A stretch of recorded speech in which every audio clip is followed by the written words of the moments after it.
called me the charity case cousin, loud enough for the whole table to hear. She didn't even lower her voice. She just said it. Like I wasn't standing right there, like I was furniture she had to work around. I remember the exact moment. My cousin Marcus had just introduced me to his new fiancée, Tara, and her parents were seated at the head table looking me up and down the way you'd appraise something at a garage sale. I was wearing a grey blazer I'd had since grad school and flats that was starting to separate at the toe. I hadn't planned on coming to the dinner at all. Marcus had called me 3 weeks earlier and said, "You have to be there. You're the only real family I have left." So I came. Tara smiled at me with all her teeth showing and none of it reaching her eyes, and then she leaned over to her mother and said it, "Charity case cousin." Her mother laughed, this little sharp sound like a staple gun, and they both looked at me to see what I'd do. I smiled. I said it was nice to meet them, and I found my seat at the far end of the table, near the emergency exit, which felt appropriate. That was March. It was cold outside and the restaurant was too warm and everything smelled like garlic bread and old money. Marcus's engagement dinner, 73 people. A private room at Callaway's Steakhouse in downtown Charlotte. Open bar past appetizers. A slideshow of Marcus and Tara running on a loop on a projector screen. Their faces were everywhere. I kept my coat on for the first 40 minutes because I was nervous, and when I'm nervous, I get cold, and I didn't want anyone to see that my hands were shaking slightly.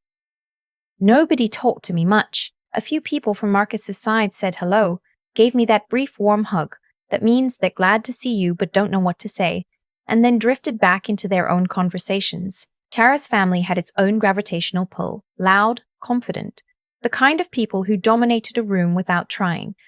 Her father, Gerald, was the kind of man who laughed at his own jokes before he finished telling them. Her mother, Pamela, wore a diamond necklace that caught the light every time she moved. Tara herself was stunning in a cold, curated way, the kind of beautiful that requires a lot of maintenance and knows it. Marcus found me after the first round of drinks. He was nervous too, I could tell. He kept straightening his jacket. He looked happy, but the way you look happy when you're also holding your breath. "You made it," he said. I said I would. He hugged me, and it was the realest thing that had happened since I walked in the door. Marcus and I grew up together. His mom and my mom were sisters, and after my parents split when I was 9, I spent more summers at his house than my own. He taught me to drive in a parking lot in Concord. I was there when he graduated nursing school. We knew each other in the way that only happens when you've seen someone at their worst and loved them anyway. "Tara's excited to meet you," he said. I didn't say anything to that. I just nodded. He lowered his voice. "Her family is a lot. Just don't take anything personally tonight." That was his warning. That was all I got. The dinner itself was fine, in the way that something can be technically fine while being deeply uncomfortable. I ate my salad. I listened to Gerald hold court about his commercial real estate portfolio. I watched Pamela rearrange the centerpiece twice because it was bothering her. I watched Tara watch Marcus to make sure he was performing correctly, and I watched Marcus watch Tara to make sure she was happy, and I thought about how that dynamic was going to play out over the next 40 years. Then the toast started. Gerald went first. Long toast, very confident. Lots of eye contact with himself and the reflection of the window behind the table. He talked about legacy, about what it meant to bring two families together, about the kind of man he hoped Marcus would grow into. He said our family 6 times and Marcus's family not at all. I noticed. I think other people did too, but nobody said anything. Then Pamela. Shorter, sweeter, genuinely moved. She did love her daughter, I'll give her that. She talked about Tara growing up and knowing from the time she was small that she deserved the best. She glanced at me once during that part. It was brief, but it landed. Then one of Tara's sorority sisters, who talked for too long and made 3 references to a bachelorette trip that hadn't happened yet. Then Marcus's best friend from college, who was funny and warm and reminded me of why I liked Marcus's world when Tara's family wasn't center stage. Then Marcus looked at me from across the table, and I knew he was about to call on me, and I wanted to disappear into the floor. "I want to say something about my cousin," he said, standing up. "She's the most quietly remarkable person I know, and she's been in my corner my entire life, and I'm really glad she's here tonight." It was generous. It was generous. And it was the wrong thing to say in that room because Pamela's eyebrows went up slightly and Tara's jaw tightened, and Gerald looked at me with a new kind of attention. The kind that calculates. After the toasts, while people were waiting for the entrees, Tara appeared at my elbow. "So Marcus tells me you're in tech," she said. The way she said tech had a small pause before it, like she'd chosen the most charitable interpretation of whatever Marcus had actually told her. "I run a software company," I said. "Oh, like a startup?" "It's past the startup stage. Marcus mentioned you've been going through some things." She tilted her head slightly. Sympathetic. Performed. "It's really sweet how the family rallies around each other." I looked at her. "What things?" She waved her hand vaguely. "You know, financially." She dropped her voice on that last word like it was something embarrassing. "Marcus mentioned you've needed support over the years. It's nothing to be ashamed of." I want to tell you that I said something sharp and perfect in that moment. I didn't. I said, "I think there might be some confusion." And she smiled again, that staple gun smile, and said, of course," and floated away back to her family. I sat with what she'd said. Financially. "Marcus mentioned you've needed support." I pulled out my phone and I texted my assistant, a woman named Dorothea, who has been with me for 4 years and is unflappable. I texted her, "Can you pull the most recent fiscal summary? Just the cover page. Send it to my phone." She sent it in 4 minutes. I put my phone face down on the table. I ordered the ribeye. I listened to Gerald explain to the man next to him that commercial real estate was recession-proof if you knew what you were doing. I breathed. What nobody at that table knew. What I had not told Marcus. Because Marcus would have made it a big announcement, and I didn't want it to be a big announcement, was that 18 months earlier, I had sold a 51% stake in my company to a private equity firm based in Atlanta.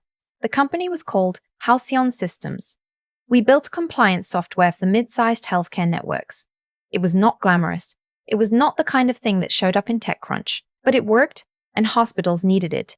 And over 7 years, I had built it from a one-person operation running out of my apartment in Raleigh into something that employed 43 people and operated in 11 states. The deal valued the company at $48 million.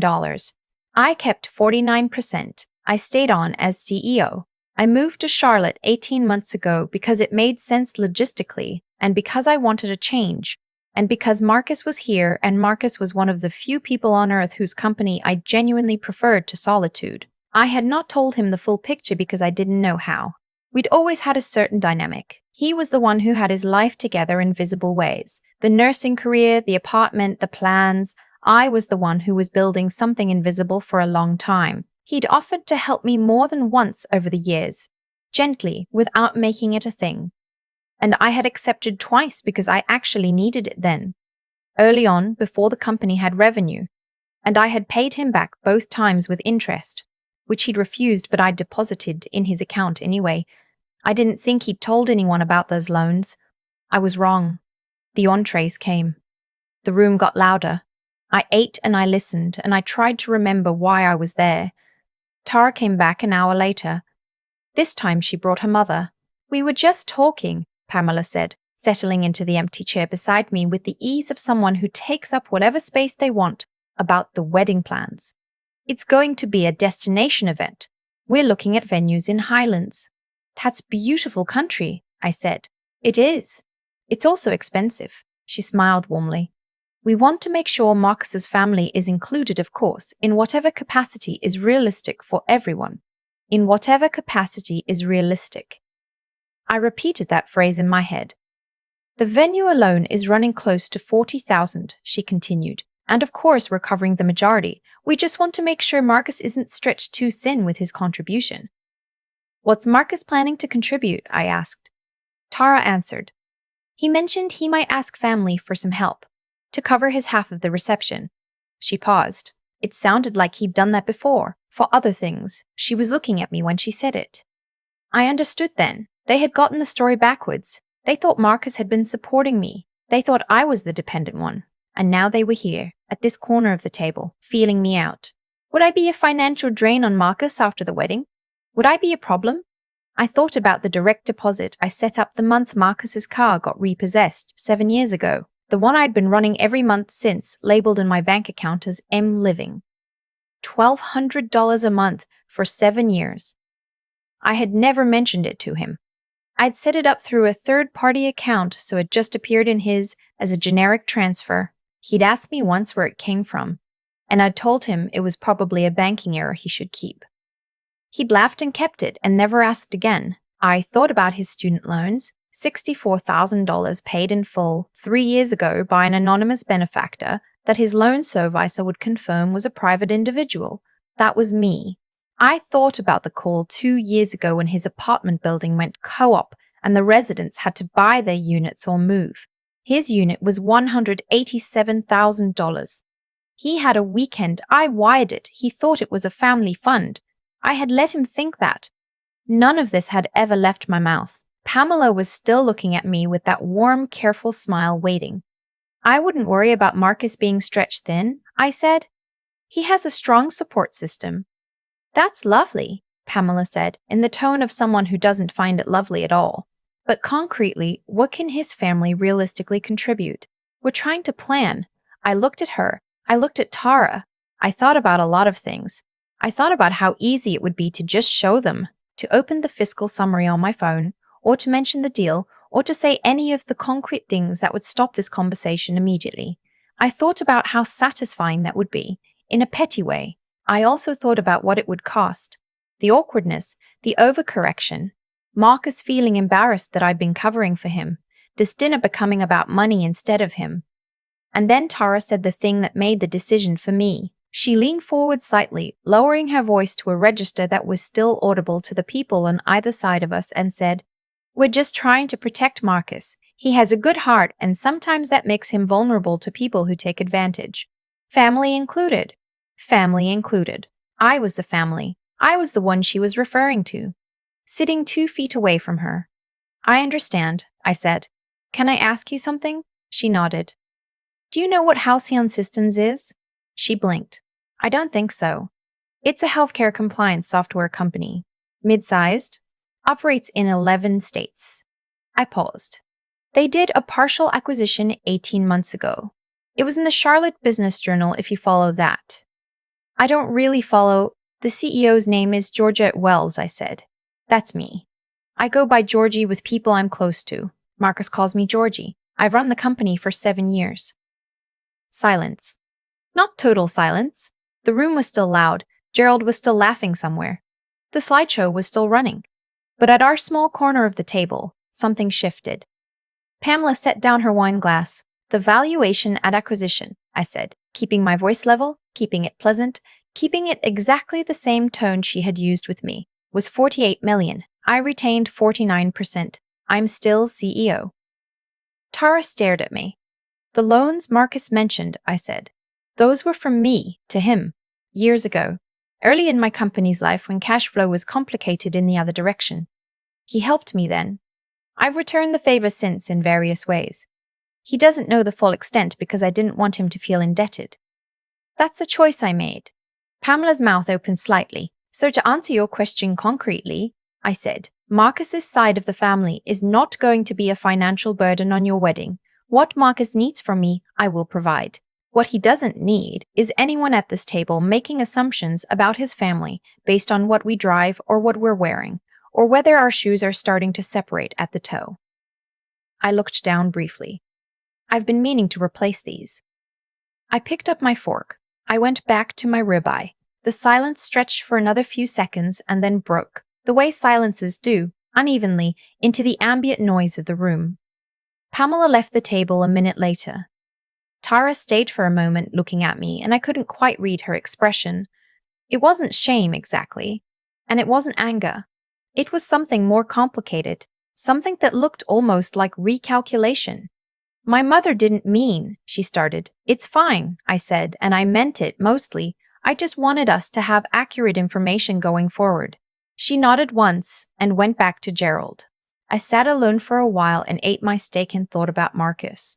I thought about how he'd grown up in a house where money was always the background hum of anxiety, where his mother worked 2 jobs and still came up short some months, where practical was the highest compliment anyone could receive. I thought about how hard he'd worked to become someone who could stand in a room like this one and belong there. I thought about how much it had cost him to get here and how little of that cost was visible. And I thought about how the woman he was planning to spend his life with had just, without knowing who I was, revealed something important about the way she moved through the world. I was still sitting with that when Marcus appeared beside me. He'd seen something from across the room. I didn't know how much. He crouched down next to my chair, the way he used to when we were kids, and he was trying to have a private conversation in a loud house. "Hey," he said. "You okay?" "I'm fine." "Tara looks like she saw a ghost." "We had a conversation," I said. He searched my face. "Georgie." "I didn't start it," I said. He was quiet for a moment. "Did you tell them?" "Some of it." He exhaled. I couldn't tell if he was relieved or something else. "Why didn't you tell me?" I asked. "That you'd told her about the loans?" He looked down. "I didn't think it had gotten back to you that way. I mentioned it once, early on, just that you'd gone through a rough patch and I'd helped when I could." "She must have."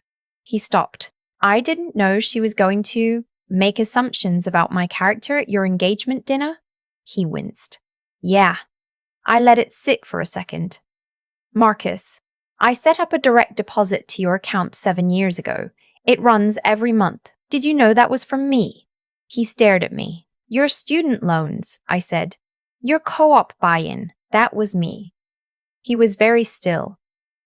"I didn't tell you because I didn't want you to feel like there was a debt or an imbalance.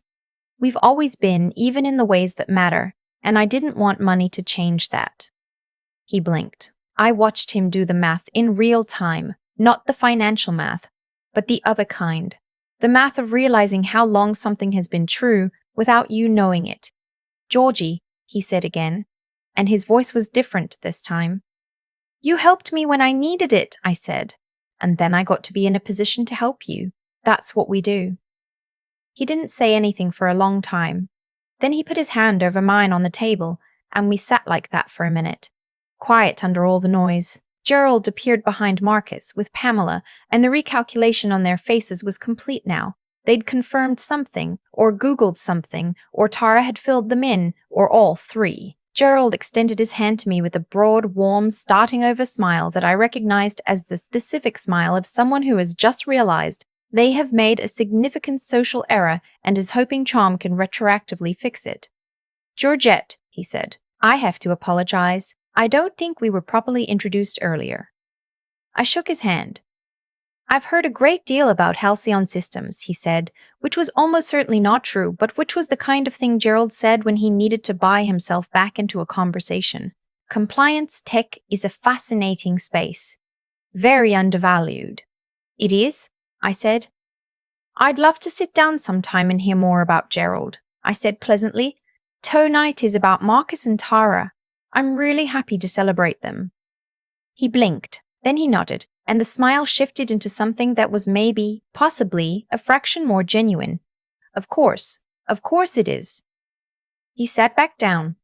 Pamela sat next to him and refilled her wineglass and didn't look at me again for the rest of the night, which was fine. We didn't need to look at each other. The dessert came. Chocolate lava cakes with vanilla ice cream. And Marcus gave me a piece of his because he's never liked chocolate, same as always, and we talked for an hour about nothing serious. His unit at work, a hiking trail he'd done in Pisgah last fall, a podcast we were both behind on. Normal things, easy things. When the dinner ended and people were pulling on coats and saying their long goodbyes, Tara came to stand beside me near the door, just the two of us for a moment, while the room moved around us. "I was wrong," she said. Not loud, not performed. Just said. I looked at her. This version of her face was different, softer, or maybe just less armored. "I didn't know," she said, "and I made a lot of assumptions about you, about what Marcus needed, about—" She stopped. "I'm sorry for what I said, about the charity case thing, and the other things." I thought about what to say. I thought about the easy responses. "It's fine, don't worry about it," the social lubricants that let everyone move forward without really examining anything. I also thought about Marcus. and the 40 years ahead of him with this woman, and what it might mean if this moment went one way versus another. I appreciate you saying that, I said. And I meant it. Not it's fine, not forget it. Just that. That it meant something to me that she'd said it. She nodded. Can I say something else? I said. Yeah. Marcus doesn't know the full extent of the ways I've been helping him over the years. I'd like to keep it that way, if that's possible.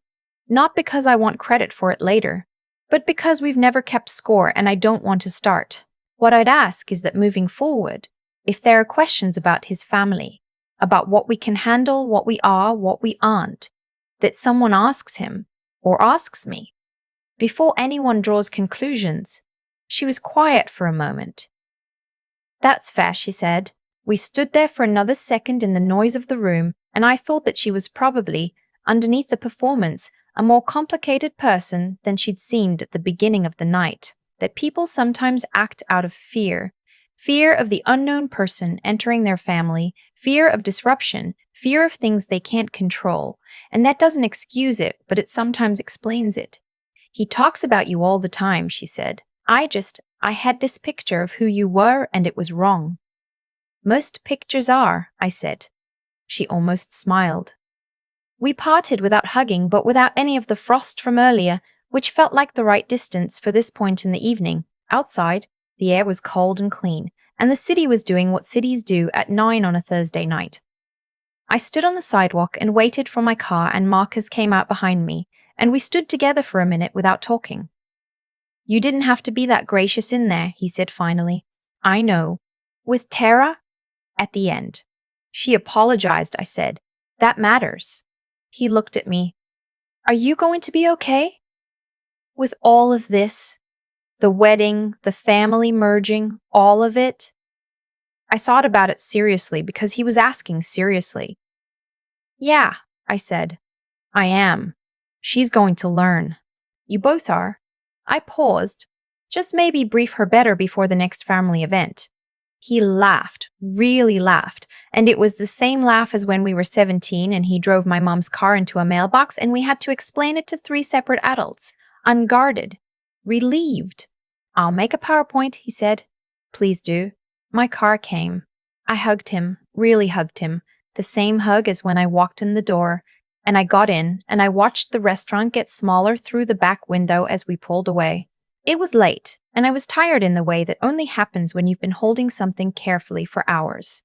I thought about what Tara's mother had meant to communicate with all her careful questions and small loaded smiles. I thought about what she'd assumed about me and why, and how quickly those assumptions had reshuffled when the picture changed.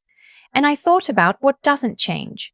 Marcus calling me Georgie since I was 22, and he couldn't say my full name fast enough in the middle of a story. 17-year-old me in his passenger seat, terrible at parallel parking, trying again, the way he'd held my hand at my mom's funeral and didn't say anything because there wasn't anything to say. That part had nothing to do with $48 million. That was the part I drove home thinking about, with the heat on low and the radio off and the city lights moving past the window, each one briefly bright and then gone, the way evenings like this one tend to go, harder than they should have been, and then quietly, unexpectedly, worth it. I've had a lot of time to think about that night since it happened. Not obsessively. Just the way you return to certain evenings when you're driving alone or waiting for coffee to finish brewing. The way some nights stay with you not because they were dramatic, but because they showed you something true. What I keep coming back to is this. Tara's family didn't do anything unusual. They looked at me, and they saw what I appeared to be, a woman in an old blazer with separating flats, who nobody seemed particularly excited to talk to, and they made a story out of that. A fast story, a convenient one. We all do this. We build narratives out of surfaces because surfaces are what we have access to, and most of the time those narratives are close enough to true that we never have to examine them. The problem is when you make decisions based on them, when you let a story you built in 30 seconds determine how you treat a person for an entire evening. Pamela asking me in that careful, warm, condescending voice what Marcus's family could realistically contribute. She wasn't being cruel for the sake of it. She was protecting her daughter. She was working with the information she had, but she never thought to ask for more information. That's the part that stays with me. Nobody asked. They assumed, and then they acted on the assumption. And then they were surprised when the assumption turned out to be wrong. I've been on the other side of that too. I've walked into rooms and made my own false stories about people and been wrong in ways I probably never found out about. That's an uncomfortable thing to sit with. It doesn't make what happened that night okay, but it makes it human. And I think human is the category we have to work with. What I know about Georgette Wells, about myself, is that I spent 7 years building something nobody could see, not because I wanted to hide it exactly, but because the work required everything I had and there wasn't much left over for explaining it. That invisibility cost me things. It cost me misunderstandings, assumptions, dinners where I sat near the emergency exit with my coat on. It also gave me something. The particular freedom of not needing anyone's approval to keep going, because nobody knew enough about what I was doing to approve or disapprove of it. Marcus helped me once, twice, when I genuinely needed it. And then I got to help him for years in ways he didn't even know about. That's not a transaction. That's just love, in the specific language we'd always spoken to each other. Quietly, without keeping score. The evening could have gone differently. I could have said nothing at the table. I could have gone home and let Tara and her parents keep their story about me. Part of me considered that. But then she said, family included. And I thought about Marcus, and about the 40 years ahead of him. And I decided that some corrections are worth making. Not out of pride. Out of the belief that the people we love deserve to enter their new lives with accurate information on their side. What I didn't expect was Tara's apology. That was real. It changed something. Not everything, but something. And I think that's what I want to remember most from that night. Not the reveal, not the look on Gerald's face when he recalibrated his handshake, but the moment when Tara stood near the door and said I was wrong without anyone asking her to. That took something. That was its own kind of strength. The rest, I'll figure out over time. Same as always,